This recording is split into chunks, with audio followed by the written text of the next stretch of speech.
देखिए, ideal transformer जो है वो एक इमेजिनरी ट्रांसफार्मर होता है, वो प्रैक्टिकली एग्जिस्ट नहीं करता है। और जो उस आइडियल ट्रांसफार्मर होता है उसकी कुछ प्रॉपर्टीज़ होती हैं, जैसे कि उसके अंदर कोई लॉस नहीं होता है, जैसे उसके अंदर कोई कॉपर लॉस नहीं होता है, वाइंडिंग रेजिस्टेंस उसका नेग्लिजिबल होता है, उसके आयरन लॉस नहीं होता है उसके कोर में, और कोई लीकेज फ्लक्स नहीं होता है। देखिए, कुछ कैरेक्टरिस्टिक्स तो आइडियल ट्रांसफार्मर के कुछ इस तरीके से होते हैं कि उसका जो है ज़ीरो वाइंडिंग रेजिस्टेंस होता है, वाइंडिंग रेजिस्टेंस उसका ज़ीरो होता है। इसका मतलब है कि उसकी जो प्राइमरी और सेकेंडरी वाइंडिंग है उसके अंदर कोई भी रेजिस्टेंस नहीं होता है, इसका मतलब वो प्योरली इंडक्टिव इन नेचर होती है। दूसरी जो प्रॉपर्टी है वो है कि इनफाइनाइट इनफाइनाइट परमिएबिलिटी होती है उसकी कोर की। इसका मतलब होगा कि उसके अंदर जो भी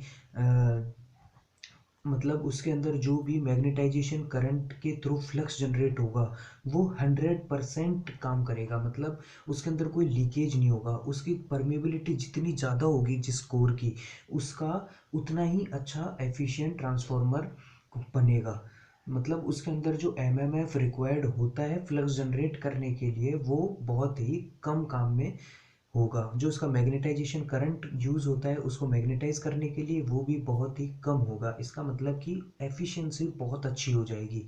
तीसरी जो प्रॉपर्टी है वो है नो लीकेज फ्लक्स, कि उसके अंदर कोई भी लीकेज फ्लक्स नहीं होता है। इसका मतलब है कि जितना फ्लक्स आप प्राइमरी वाइंडिंग से जनरेट करेंगे वो पूरा का पूरा फ्लक्स सेकेंडरी वाइंडिंग से लिंक हो जाएगा, कोई भी फ्लक्स इधर उधर नहीं जाएगा, मतलब कोई लीकेज नहीं होगा उसके कोर से या उसके वाइंडिंग से।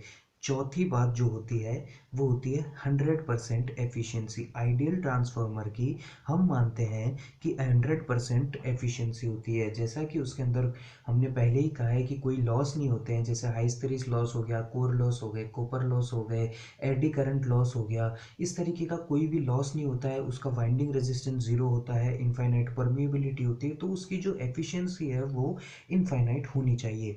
अब जैसे अगर मैं इस सर्किट की बात करूं तो इस सर्किट को एक आइडियल ट्रांसफार्मर की तरह मैंने लिया है। इसके अंदर V1 वोल्टेज दिया है जो कि I1 करंट को फ्लो करवा रहा है, और यहाँ पर इस V1 वोल्टेज और इस I1 करंट की वजह से एक EMF इस प्राइमरी वाइंडिंग में जनरेट होगा जो कि E1 है, और इस E1 की वजह से एक फ्लक्स जनरेट होगा। नहीं, फ्लक्स इस I1 की वजह से फ्लक्स जनरेट होगा 5 उसकी वजह से एक EMF जनरेट होगा, वो E1 होगा। और फिर उस इस फ्लक्स की वजह से यहाँ पर एक E2 फ्लक्स जनरेट होगा, वो E2 EMF जनरेट होगा, और वहाँ से हमको यहाँ पर जो लोड लगा है इसके अंदर जो आउटपुट है वो मिल जाएगा। अब देखिए, मैं आपको फेजर डायग्राम के थ्रू समझाने की कोशिश करता हूँ। देखिए, जो V1 है उसकी वजह से I1 जनरेट हुआ है, और I1 की वजह से फ्लक्स जनरेट हुआ है। इसका मतलब है कि इंडक्टिव पार्ट की अगर हम बात करें तो इसके अंदर जो V1 और I1 है, तो I1 जो है वो लैग करता है V1 को 90 डिग्री से। अब I1 और जो 5M है ये दोनों आपस में फेज में होंगे, ठीक बात है। तो जैसे अगर हम फेजर डायग्राम की इधर बात कर लें या फिर इधर बात कर लें, ये हमारा फेजर डायग्राम होगा, ये हमारा V1 है जो कि ऑल्टरनेटिंग सोर्स से मिला है। अब जो I1 है वो लैग करेगा I1, और ये जो है ये मैग्नेटाइजिंग करंट होगा जो कि उस कोर को मैग्नेटाइज करने के लिए काम में आ रहा है। और यहाँ पर जो होगा वो 5M होगा। ये 5M इसलिए होगा कि ये 5M इस I1 की वजह से जनरेट हुआ है, और ये दोनों आपस में फेज में होंगे। अब देखिए, लेंज लो तो आप सब जानते ही हैं।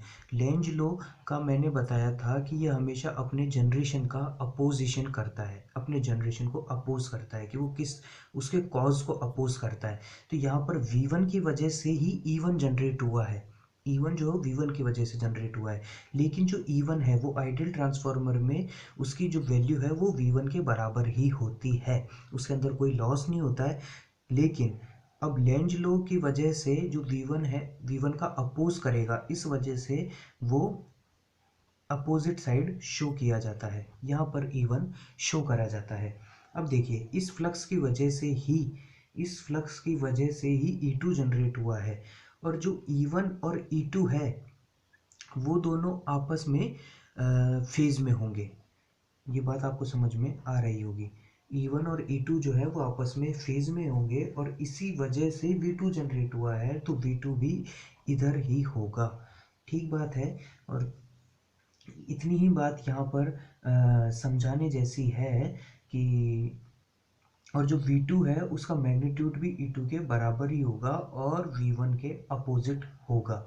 अब जो है ट्रांसफॉर्मेशन रेशियो की अगर मैं बात कर लूँ तो वो होता है T1 upon T2, E1 upon E2, या फिर V1 अपॉन V2, और हम कह सकते हैं उसको I2 अपॉन I1।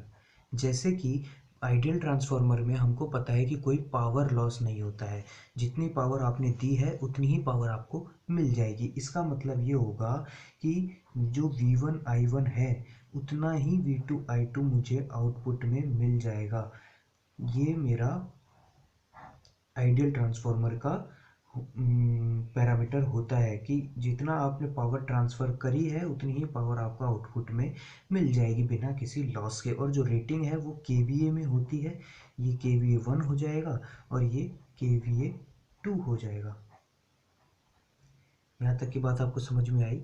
ये हमारा आइडियल ट्रांसफार्मर का लेक्चर पूरा होता है। अगले लेक्चर में हम बात करेंगे transformer on no load and transformer on load. Thank you.